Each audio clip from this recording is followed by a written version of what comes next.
Je m'adresse à des personnes qui sont en ce moment tiraillées entre des valeurs qu'elles ont portées jusqu'à présent et des besoins d'expansion. Là maintenant, la situation que tu es en train de traverser, ça t'oblige à remettre en question ta façon de fonctionner et ce qui t'a permis de te construire et d'évoluer jusqu'à présent. Là maintenant, si tu veux pouvoir aller plus loin, si tu veux pouvoir traverser cette situation et aller vers quelque chose de positif, il va falloir que tu écoutes ce qu'il y a au fond de toi qui a envie de grandir, de changer.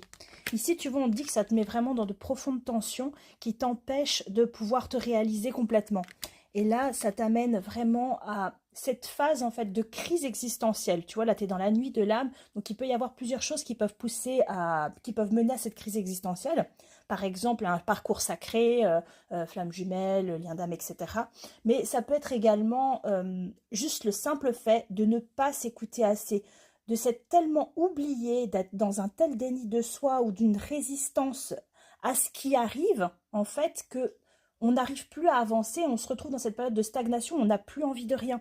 Mais cette période de stagnation, tu peux la traverser. Cette période de stagnation, elle ne va pas perdurer. Cette espèce de vide intérieur que tu es en train de ressentir, il va s'estomper. À un moment donné, tu vas reprendre du poil de la bête parce que tu vas commencer à réfléchir, à avancer, à mettre un pas devant l'autre et à changer ta façon de voir les choses. Mais il faut que tu te forces un petit peu au début pour réussir à dépasser cette période-là. Je sais que c'est très compliqué, mais ça va venir.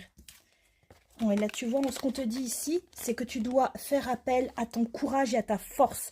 Tu vois, cette guerrière, elle est extrêmement puissante. Ça, c'est ton courage et c'est ta force insoupçonnée. C'est ce qui est au plus profond de toi, mais que tu n'arrives pas encore à voir. Et c'est cette énergie-là, quand tu arriveras à te reconnecter à cette énergie-là, que tu vas réussir à sortir de cette nuit noire de l'âme. Tu vas réussir à sortir de cet état de stagnation, de souffrance, de vide intérieur et d'incapacité à éprouver de la joie pour ce que tu peux vivre au quotidien. Ça va te permettre de te reconnecter à ce qu'il y a de plus fort et de plus beau en toi. Ça va vraiment te permettre de pouvoir dépasser ça, de pouvoir trouver la force de mettre un pas en avant et un autre et encore un autre et de te rendre compte à la fin de ce parcours-là qu'en fait, tu es bien plus lumineux, bien plus fort ou forte que tu n'as jamais pu l'imaginer.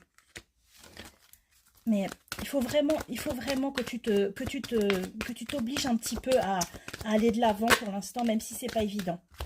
Tu vois, là, ce qu'on me dit ici, c'est que tu vas célébrer cette réussite. Tu vas célébrer, en fait, l'issue de cette situation-là, parce que tu vas réussir à construire quelque chose. Et avec la fête, ici, on parle aussi de sociabilisation, on parle de lieu public, on parle de reconnaissance sociale. Ce que tu es en train de faire, là, ce que tu es en train de traverser, c'est très compliqué, mais ça va t'amener vers une expansion, ça va t'amener vers une reconnaissance sociale quand tu auras commencé par te reconnaître toi-même, quand tu auras commencé par reconnaître